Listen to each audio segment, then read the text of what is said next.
The Three Gorges Dam, the world's largest, built on the CCP's grand ambition against the laws of nature, has been shrouded in suspicion from the very beginning. Long before the first stone was laid, many of China's top engineers warned against it. Among them was the nation's most respected hydrologist, Huang Wanli. He begged for just half an hour with the government to explain why this dam should never exist. They refused. Until the day he died, Huang called it a man-made catastrophe in waiting. He left behind 12 terrifying predictions: downstream levee breaches, clogged waterways, mass relocations, choking sediment, poisoned water, disappointing power output, strange climate shifts, recurring quakes, parasite outbreaks, ecological collapse, catastrophic upstream floods, and, at the end of it all, the dam snapping under its own weight. 11 have already come true. Only the last horror remains.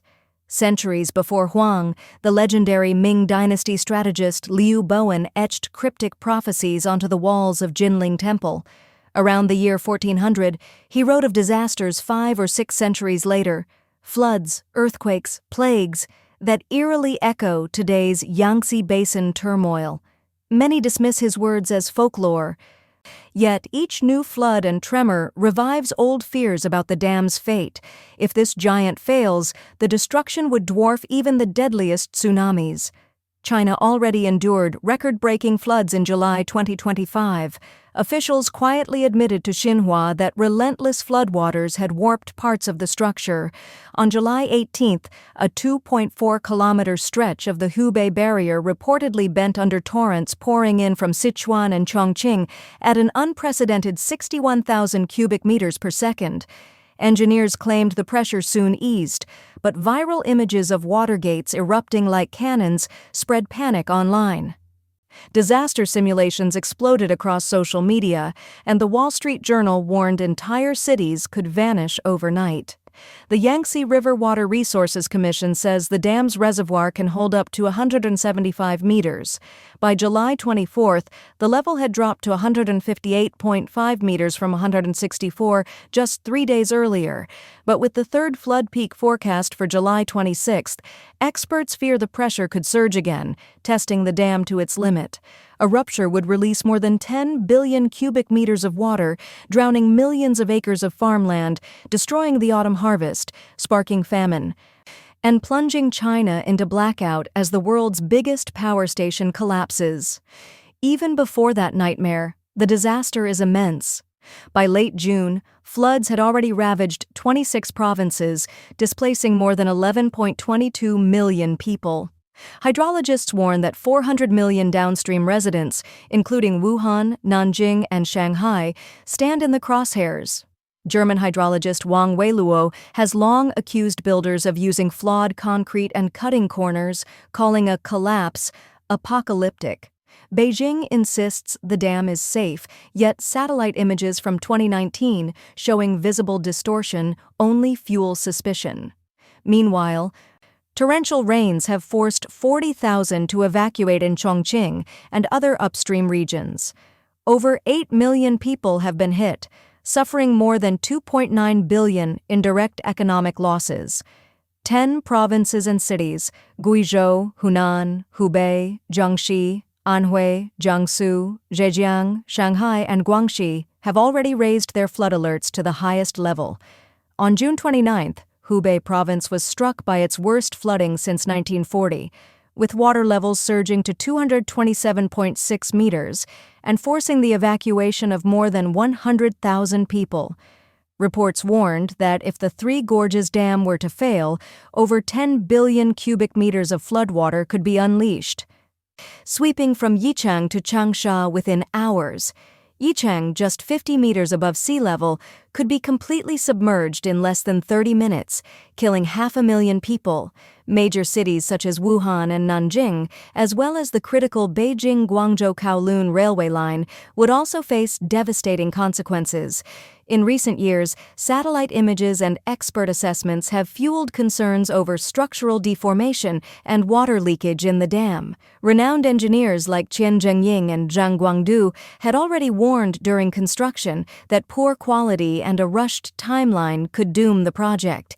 Today, the haunting words of Professor Huang Wanli, who predicted that the dam would bring catastrophic consequences, are being fulfilled.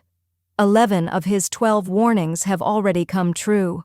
According to China's Ministry of Emergency Management, as of July 22, 2025, flooding has impacted around 40 million people across 27 provinces, causing direct economic losses exceeding 80 billion yuan, US $11.5 billion. About 28,000 homes have collapsed, millions have been displaced, and at least 421 people are confirmed dead or missing.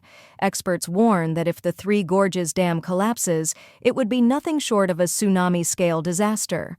Built between 1994 and 2006 at a staggering cost of $31 billion, the project displaced 1.4 million residents and was intended to protect the Yangtze River basin from historic floods. Yet today, this region, which produces nearly half of China's agricultural output and is home to megacities like Wuhan with its 10 million residents, stands at unimaginable risk. Over the past decade, satellite imagery and ground inspections have repeatedly revealed troubling signs of deformation at the Three Gorges Dam. From subtle warping along its massive concrete surface to suspicious cracks near its foundation, evidence suggests the structure may not be as invincible as claimed. Hydrologists warn that even small shifts in the dam's alignment could signal dangerous internal stress. Photos leaked online in 2019 showed visible bending of the dam's spine, sparking public panic. Although officials insisted it was within normal safety limits, experts remain unconvinced. Engineers argue that constant water pressure, combined with sediment accumulation, has already begun to compromise the integrity of the dam. If these structural flaws continue to grow, the line between stability and catastrophe becomes dangerously thin. The danger is amplified by where the dam was built.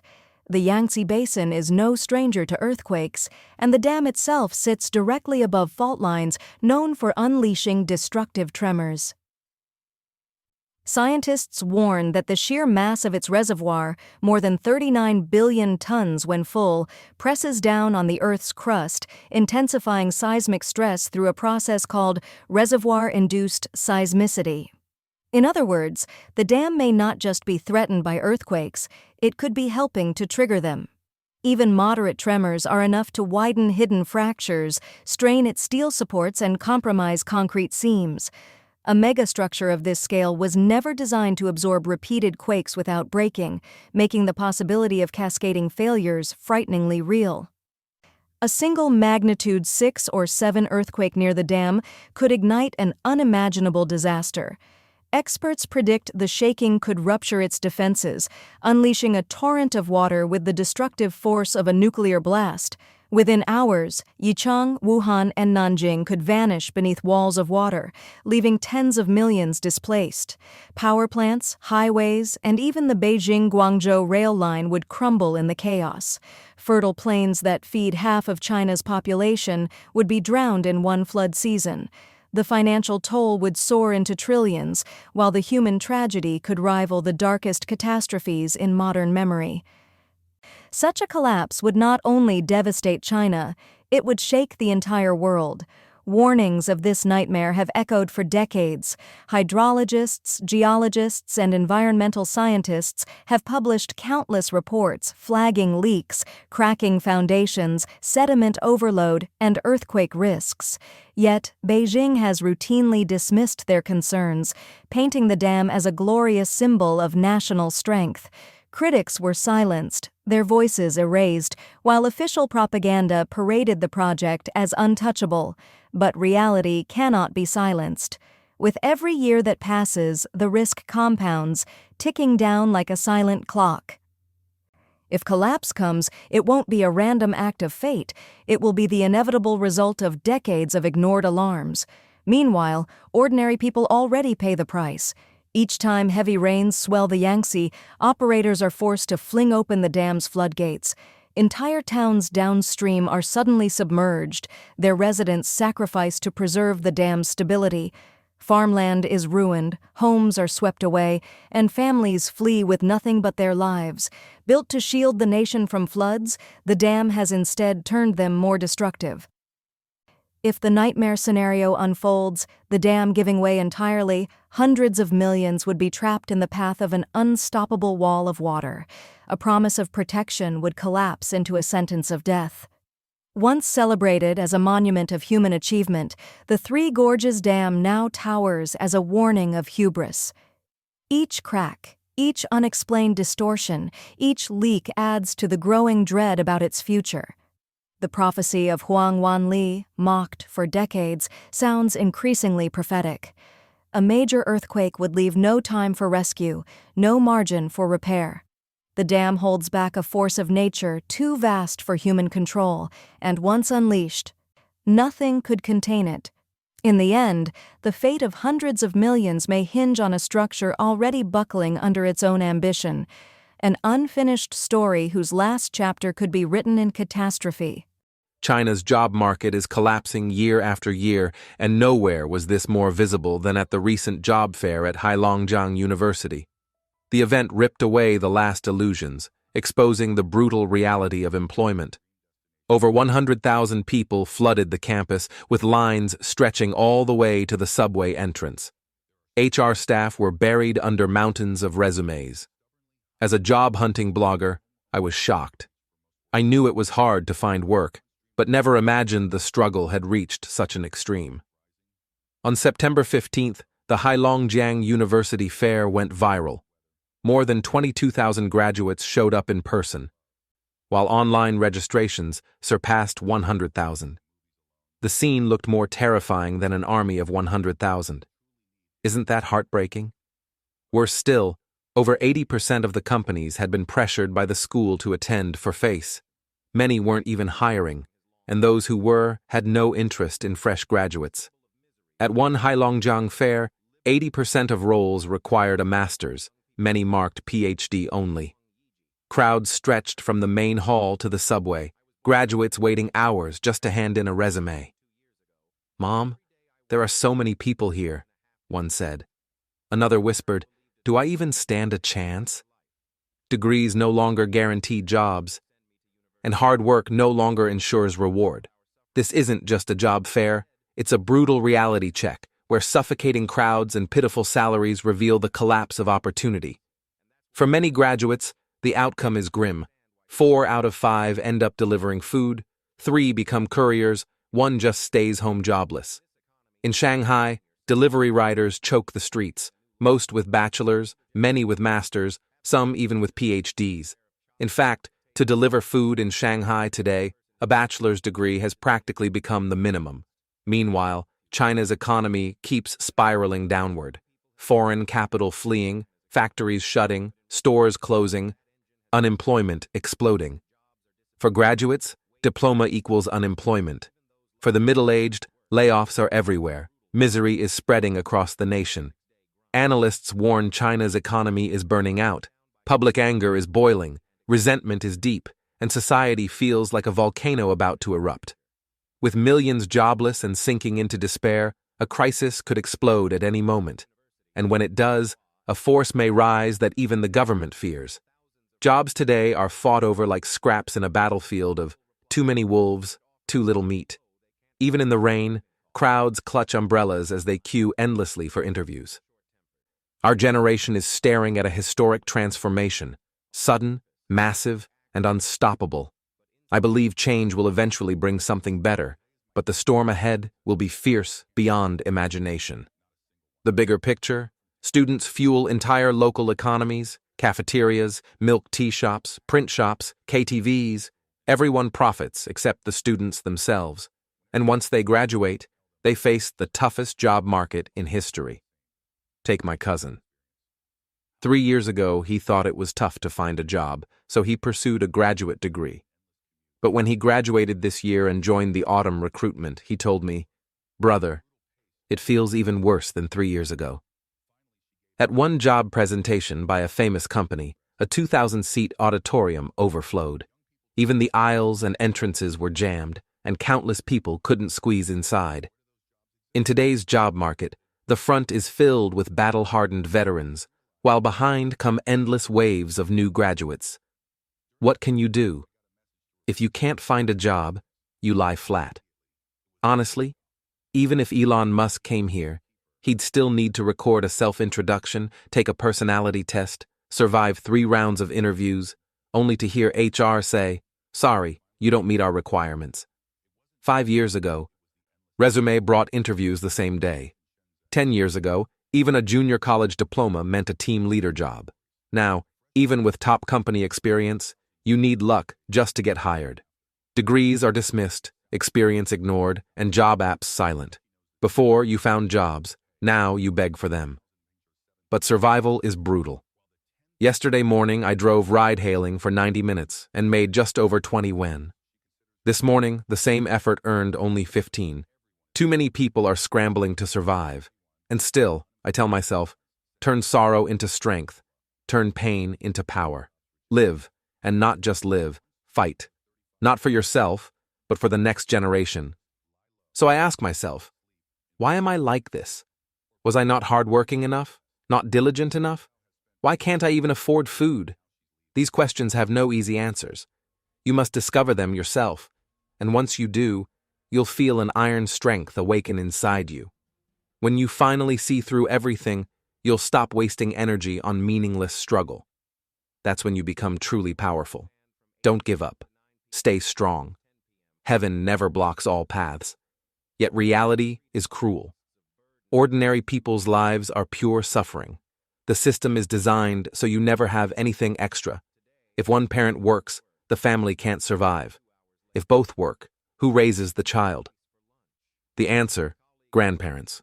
4 or 5 people labor a lifetime, and all you manage is to scrape by year after year. Savings, a dream, happiness, out of reach. We are reduced to oxen and horses, beasts of burden for life. So tell me, who dares to have children now?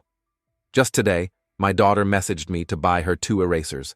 I grabbed them casually, went to pay, and nearly fainted. 18 yuan for 2 small erasers. I thought maybe 5, at most 10 yuan. But 18, and the state says it wants people to have more kids? How is that possible with prices like this? Go job hunting and you'll see how brutal it is. A bachelor's means nothing. I lined up 4 hours with 400 others, many fresh grads, even masters from Jilin University, all fighting for a 2,800 yuan clerk job. In the end, I was drowned in online insults. People mocked me when I said I earned 1,000 yuan a month, calling me a liar. But in my small Shaanxi county, this is the truth. My friend, a kindergarten teacher, earned 800 yuan her first month. Even after becoming full-time, she barely makes 1,000. Only veteran teachers with years of experience get 800, 2,000. This is the reality we live in. My aunt works in a small-town supermarket doing cashier work and odd jobs. Half-days earn her just 7 yuan an hour, barely 700 to 800 yuan a month. Even full-time, 8 hours a day, only brings 1,400 yuan. That's the wage level in our county. Jobs paying just 1,000 yuan are everywhere. Don't think I'm exaggerating. Most who question me are from the south, Jiangsu, Zhejiang, Shanghai. But you can't compare their economy with ours. Here, incomes really are this low. I know a 25-year-old university graduate who spent 3 months searching for a proper job. In the end, she became a cleaner. Embarrassing? Maybe. But it's the truth. She graduated in 2024 and has already been unemployed at home for half a year. Just last night, she scrolled job apps until midnight, her fingers numb, sending out nearly 100 resumes for accounting jobs. Either no reply or offers like internship 1,500 yuan, full-time negotiable. She argued, saying she had first-class scholarships and top grades, but the cold response was always the same. That's how it is for fresh graduates. For years, I never saw wages go unpaid or people unable to afford food. But now, it's happening. As winter comes, I only pray the economy recovers. Brothers, I am unemployed too. Online, people say 2025 will be disastrous. Every day I see videos of pay cuts, layoffs, and mass unemployment. Many can't find work, but how bad is it really? Let me show you. I'm in Guangzhou at the city's largest garment labor market. Each day, around 10,000 people flood in, mostly migrant workers who left their villages chasing opportunity. They live in cramped urban villages nearby. Yet, hiring bosses? Barely 50 or 60. Even if each hired 15 people, that's only 300 jobs. The other 97% walk away empty-handed, many going days without work. The truth is, demand for labor is shrinking. Around these villages, countless workshops are shuttered. Meanwhile, this year's graduating class in China hit a record 12.22 million. Once, side hustles like food delivery, street vending, customer service, or restaurant work were stopgaps. Now, they've become the only path for many elite graduates. Unemployment isn't just a statistic. It's tears in countless families and the slow collapse of society. Parents on social media cry out. They sold everything to send their children to college, hoping for a better future. But after graduation, those children return home jobless, draining families already crushed by debt. One netizen in Beijing said bluntly, "Jobs that once paid 5,000 yuan now pay 2,000. Job seekers must accept or starve." And so, lying flat has become survival. The youth no longer believe hard work will bring a future. This mindset is spreading fast, reshaping society from the roots. At the same time, China's economy is sinking, political repression is tightening, and public anger is boiling over. Suicides, random car assaults, stabbing incidents, desperation is everywhere. More and more people are waking up to the truth. The Chinese Communist Party is the root of their suffering. One man, Xiao Shi, even issued a public statement quitting the party, written in blood and tears. He said his family sold everything to send him to university, but ended up bankrupt. He condemned the CCP as an evil power, a demon feeding on the blood and flesh of the Chinese people. He called it a tumor, rotting the fragile body of the nation, spreading like cancer, dragging China toward decay and death.